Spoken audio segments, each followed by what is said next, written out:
श्री राधे राधे। भक्तों, साधक के जीवन में भक्ति की प्राप्ति के लिए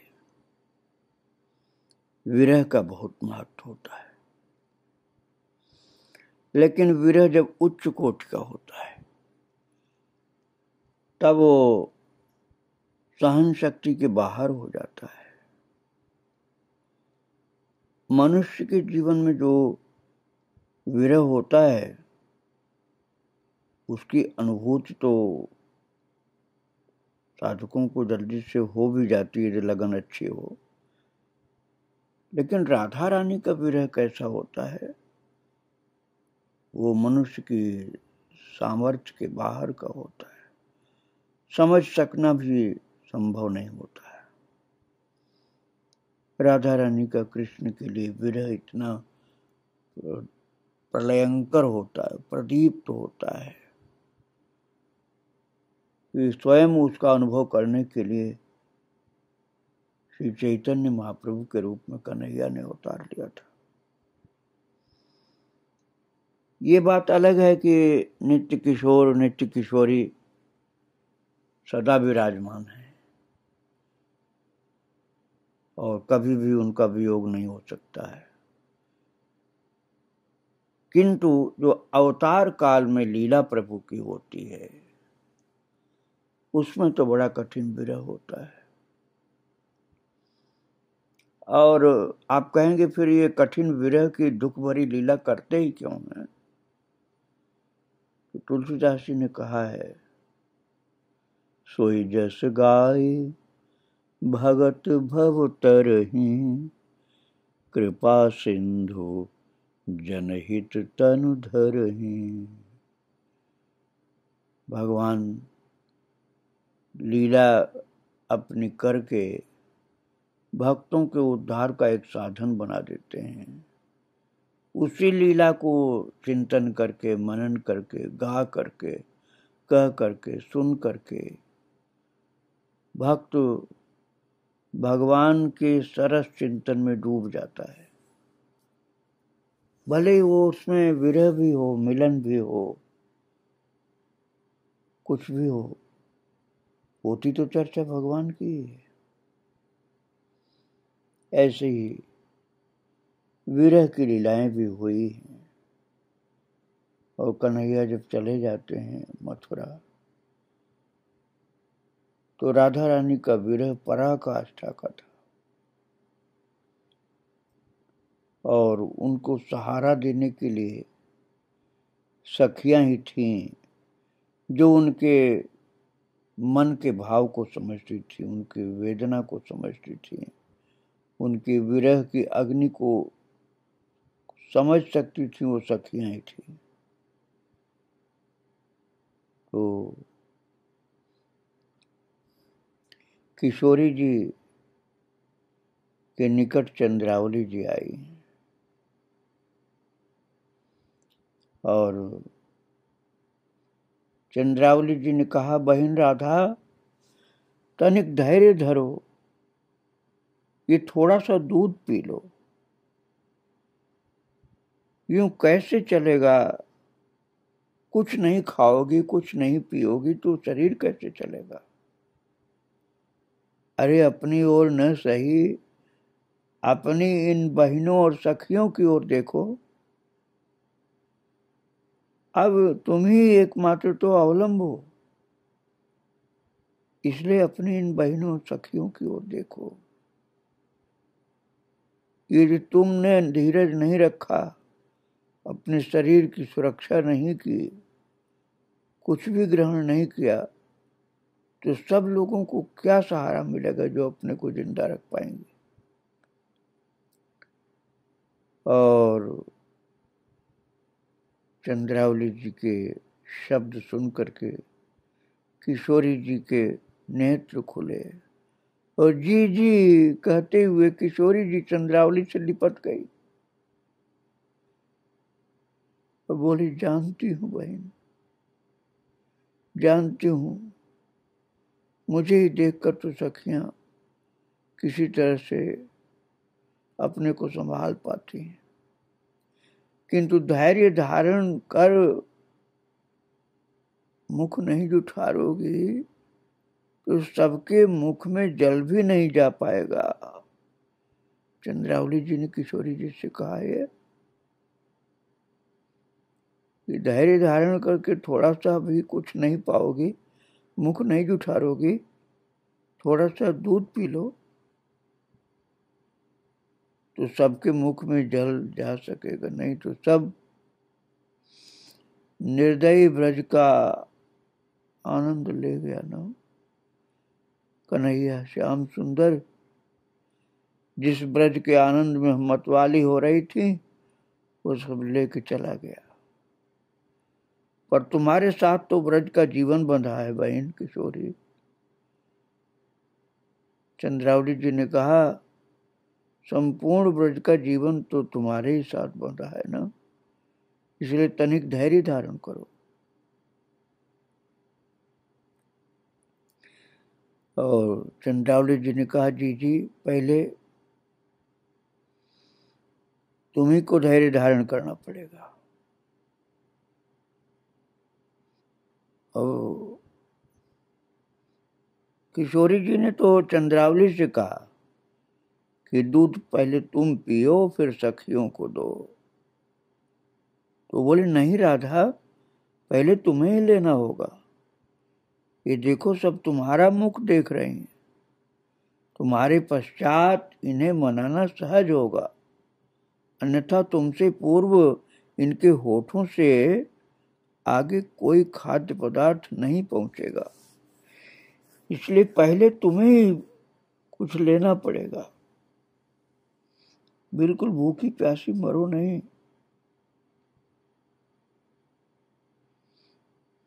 तो पहले तुम जी। उन्होंने कहा अच्छा बहन यही सही, वज्र हृदय चंद्रा ही आरंभ करेगी। राधा रानी ने कहा पहले तुम। तो अब फिर चंद्रावली जी ने कहा कि ठीक है, आपके आदेश का पालन होगा। ब्रज में वही तो एक बच्ची है खाने पहनने को।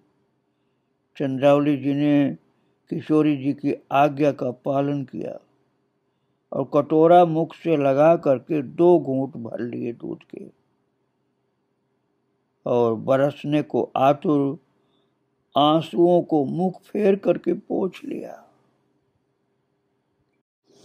और फिर चंद्रावली ने कहा अब हाथ मत करो, मैंने आपकी आज्ञा अनुसार थोड़ा सा ले लिया प्रसाद। अब भूमि पर पड़ी भानुनंदिनी को हाथ का सहारा देकर दुग्धपात उनके मुख से लगाया और झरझर झरते आंसू भी दूध के साथ पेट में पहुंचने लगे। कटोरे में ही आंसू भी गिर रहे थे। दूध और आंसू एक साथ पेट में जा रहे थे। मुख प्रक्षालन के पश्चात उन्होंने कहा तनिक धैर्य को समीप आने दो बहन, इसके अतिरिक्त अन्य उपाय नहीं है। श्याम सुंदर आएंगे तो केवल तुम्हारे लिए आएंगे और तुम्हारे बिना ब्रज ही नहीं श्याम सुंदर भी नहीं रहेंगे। चंद्रावली ने समझाया राधा रानी को कि तुम्हारे बिना तो ब्रज ही नहीं और श्याम सुंदर भी नहीं रहेंगे। श्याम सुंदर आएंगे तो केवल तुम्हारे लिए आएंगे, इसलिए इतना तो ध्यान रखो कि श्याम सुंदर आ सकें, इसलिए धीरज रखो और धैर्य धर करके विश्राम करो, मैं घर तक हो आऊं। तो मुझे धैर्य की शिक्षा देकर स्वयं भूखी ही रहोगी? राधा रानी ने कहा तुम क्या कुछ भी नहीं लोगी जी? मुझे धैर्य की शिक्षा देकर स्वयं भूखी रहोगी? आपको मेरी शपथ दीजिए। किशोरी जी ने आंसू भरे हुए कंठ से आग्रह किया, आपको मेरी शपथ, आप भूखी नहीं रहो। श्री राधा की बात सुनकर चंद्रावली जी हंस पड़ी। मैं क्या तुम सी बावरी हूं? मैं क्यों इसके विरह में सुख हूं। जब उसे हमारी चिंता नहीं तो मुझे क्या पड़ी है। मैं तो तुम ही लोगों को देख देख करके मरी जाती हूँ, अन्यथा स्वयं तो खूब खाती पीती हूँ। सो सब ऐसे बहका रही थी चंद्रावली जी राधा रानी को कि मैं खूब खाती पीती हूँ, लेकिन राधा रानी को तो सब पता है। तो राधा रानी बोली, हाँ हाँ जीजी, मुझे सब ज्ञात है। मेरे सुख के लिए सही तुम ये दूध पी लो। अच्छा बहन। चंद्रावली जी ने कटोरा उठाकर मुख फेर लिया, एक ही सांस में खाली कर दिया और मुख फेरे हुए चल दी। और जीजी जीजी धैर्य धरो जीजी, ऐसे राधा रानी बोलती रही। चंद्रावली जी एक कदम वृक्ष को बाहों में बांधे फूट फूट कर रो रही थी। विरह पीड़ा से तो व्यथित थी, लेकिन वो बोलती थी कि मैं क्यों उसके लिए रोऊं, परेशान हूं। अपनी मन पीड़ा से व्यथित होकर के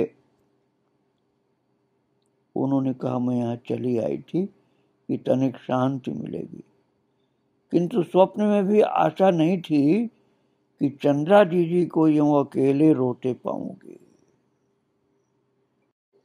उनकी आंखों में कभी आंसू आए भी हैं, कभी कभी आंसू आए हैं चंद्रावली की आंखों में, तो वो केवल किशोरी जी को दुख से आए।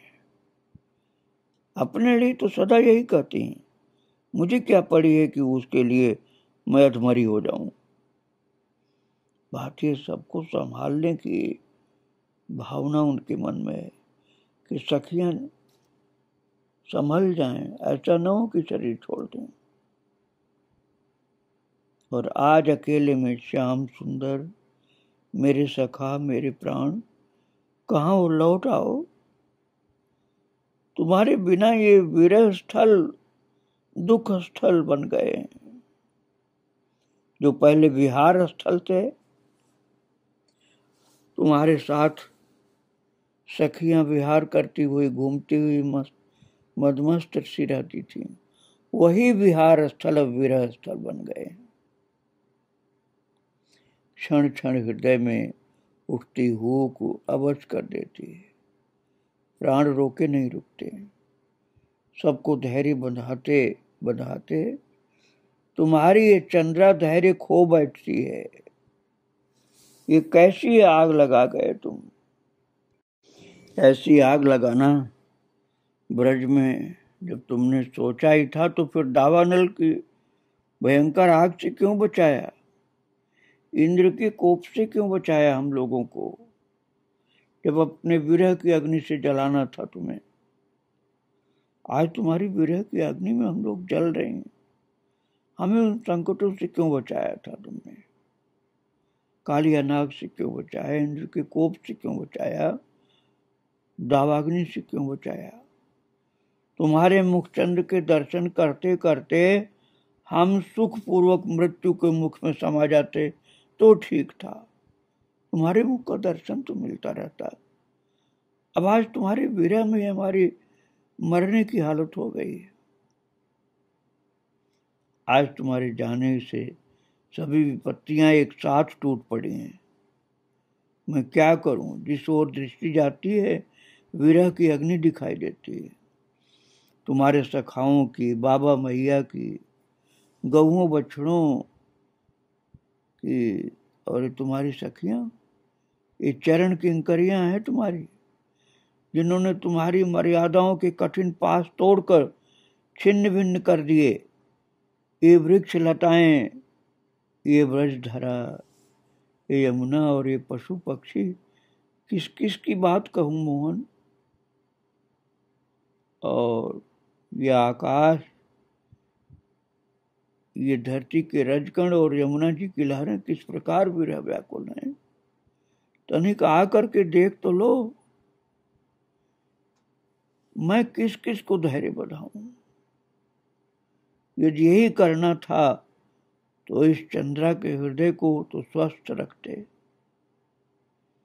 श्याम सुंदर, सबसे अधिक तो मैं अपने इस हृदय से ही हार गई हूं। अपने हृदय की व्याकुलता को दबा करके झूठ मूठ का ये हंसने का दिखावा करना कैसा कठिन है। यदि तुम आ जाओ तो मुझे इस दारुण कर्म से छुट्टी मिले। जो पीड़ा से मरी जा रही हूं, तुम्हारे विरह की पीड़ा, और फिर भी अपने को जबरदस्ती हंसना दिखा करके सबको दिखाऊं कि मैं हंस रही हूं। तुम लोग परेशान नहीं हो? ये कितना मुश्किल है। अंदर तो रो रही हूं, ऊपर से हंसना पड़ता है। तुम आ जाओ प्राणधन, तुम आ जाओ, आ जाओ, आओ। ये कहते कहते चंद्रावली अचेत सी होकर के गिर पड़ी। हाय, ये तो कभी नहीं सोचा था। किशोरी जी कहने लगी, राधा रानी, कि कभी नहीं सोचा था कि कभी जीजी को ऐसे देखूंगी। और राधा रानी दौड़ करके पास में गई, चंद्रावली के मस्तक को अपनी गोद में रखकर आंचल से व्यजन करने लगी और एक दोना में यमुना जल ला करके उनके सूखे होठों का सिंचन किया और बोली, कौन? श्याम सुंदर, श्याम सुंदर, अब कहीं नहीं जाना मेरे सर्वस्व। तुम आ गए तो ब्रज के प्राण आ गए। मैं बहुत लड़ती थी, बहुत खिजाती थी न तुम्हें। चंद्रावली की आंख खुल नहीं रही लेकिन बोल रही कि मैं बहुत लड़ती थी न तुमसे श्याम सुंदर, इसीलिए चले गए थे तुम। मैं बहुत खिजाती थी तुमको, इसलिए चले गए थे तुम। अब नहीं लड़ूंगी, तो सदा प्रेम पूर्ण रहूंगी, अनुकूल बन के रहूंगी। मैं तुम्हारे प्रतिकूल बोलने लग जाती थी, इसलिए चले गए थे। और तुम कहीं अब नहीं जाना। चलो चल करके तनिक राधा को तो देखो। चंद्रावली की आंख बंद है, राधा रानी स्वयं उसको जल पिला रही और वो समझ रही है कि श्याम सुंदर मेरे होठों से रोना लगा रखे हैं। वो कह रही है, तुम आ गए, बहुत अच्छा किए। चलो चल करके तनिक राधा को देखो, उसकी दशा देखो। उसकी दशा देखी नहीं जाती श्याम सुंदर।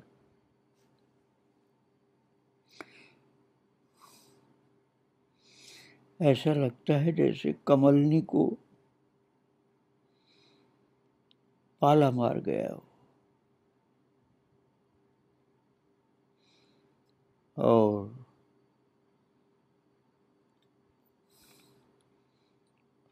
जी का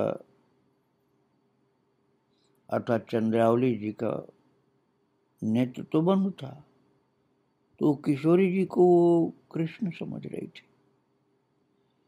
तो उन्होंने राधा रानी का हाथ पकड़ लिया, कृष्ण का हाथ समझकर, और कहा, मेरे पिछले सभी कटुवाक्यों को क्षमा करके यही वरदान दो कि अब कभी ब्रज को अनाथ करके नहीं जाओगे। और ये चंद्रावली कह रही किससे? कह तो रही कृष्ण से, लेकिन हाथ पकड़ रखी, नेत्र बंद किए राधा रानी का हाथ। वो समझ रही कन्हैया का हाथ है और नेत्र खुल नहीं रहे हैं, विरह व्यथा से व्यथित है। और चंद्रावली राधा रानी का हाथ पकड़े पकड़े बोल रही है, तुम्हारे बिना ये संपूर्ण ब्रज जीवन मृत हो गया, जीता हुआ मर गया है। तुम राधा रानी की हालत देखोगे तब समझ में आएगा। मुझे अपराधनी को तुम भले अनंत काल तक विरह आग से तपाते रहो, किंतु और सबको दर्शन सुख प्रदान करो, इन्हें अपना लो, ये सब तुम्हारे हैं, स्मरण करो। इनके लिए तुमने कौन कौन से कष्ट नहीं उठाए, तुम्हारे अतिरिक्त इनकी कोई गति नहीं। कृष्ण, तुम राधा रानी को देखोगे तब समझोगे कि विरह कैसा होता है। और एक कृष्ण से बातें कर रही चंद्रावली हाथ राधा रानी की पकड़ रखी है, वो समझ रही कृष्ण आ गए हैं मेरे पास। और राधा रानी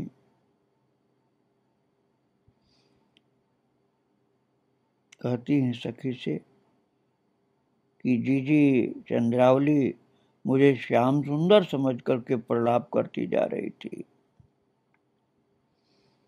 एक सखी से बताती हैं, ये राधा रानी बताती हैं कि जीजी चंद्रावली मुझे श्याम सुंदर समझकर प्रलाप करती जा रही थी। मैं क्या करूं, क्या कहूं, समझ नहीं पाई। उन्हें चेत आ जाए तो अच्छा हो, वही सोच मैं प्रयत्न करती रही, किंतु अकस्मात मन ने कहा जितने समय तक उन्हें श्याम सुंदर का भ्रम हो वो सुखी तो रहेंगे। राधा रानी ने कहा मुझे श्याम सुंदर समझ के मुझसे बात कर रही है, नेत्र तो खुल नहीं रहे इसके, लेकिन मुझे श्याम सुंदर समझ के ये सुखी हो रही है। कम से कम इतने समय तो इनके प्राण शीतलता का लाभ प्राप्त करेंगे जब तक ये मुझको श्याम सुंदर समझेंगे।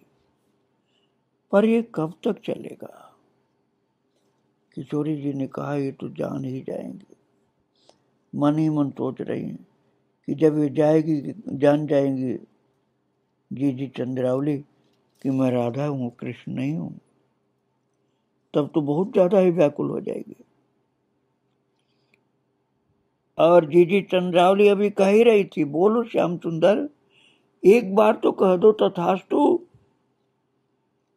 क्या चंद्रा से ऐसे उठ गए हो प्राणधन? बात ये भक्तों की, चंद्रावली राधा रानी से बड़ी हैं, उम्र में बड़ी है। आओ चंद्रावली जी राधा रानी का हाथ पकड़े हुए श्याम सुंदर का हाथ समझ रहे हैं,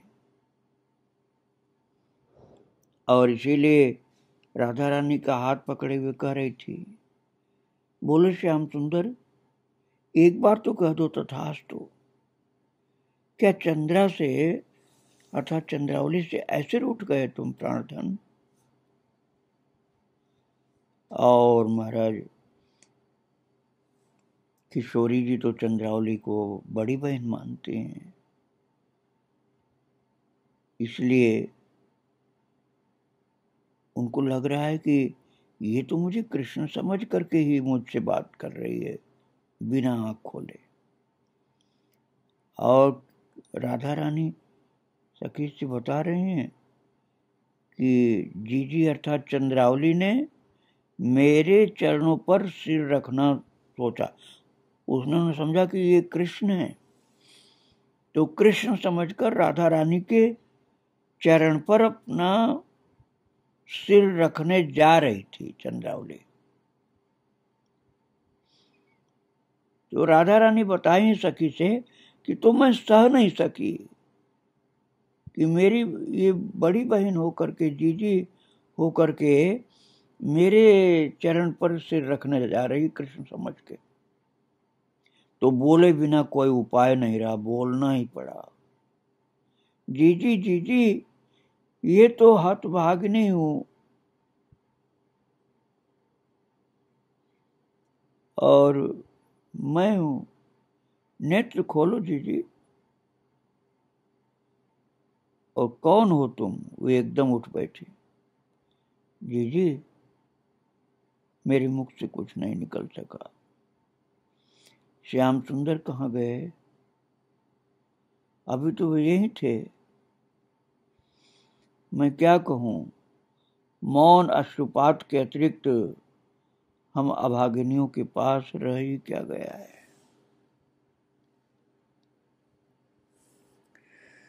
इस तरह से एक दूसरे को संभाल रही हैं। चंद्रावली राधा रानी को संभालती हैं, राधा रानी चंद्रावली को संभालती हैं, और सखियां दोनों को संभाल रही हैं। संभालती भी हैं एक दूसरे को और रोती भी हैं, और नाम कृष्ण का लेती हैं, बात कृष्ण से करती हैं, और किसी एक दूसरे को कृष्ण समझ करके कृष्ण को स्पर्श कर रहे हैं, कृष्ण को ही पास में अनुभव कर रही हैं। इन कृष्ण प्रेम भरी राधा रानी और उनकी सखियों को बारंबार प्रणाम करके यहीं विराम दे रहा हूँ। आगे फिर चर्चा करूंगा भक्तों। श्री राधे राधे, जय जय श्री राधे।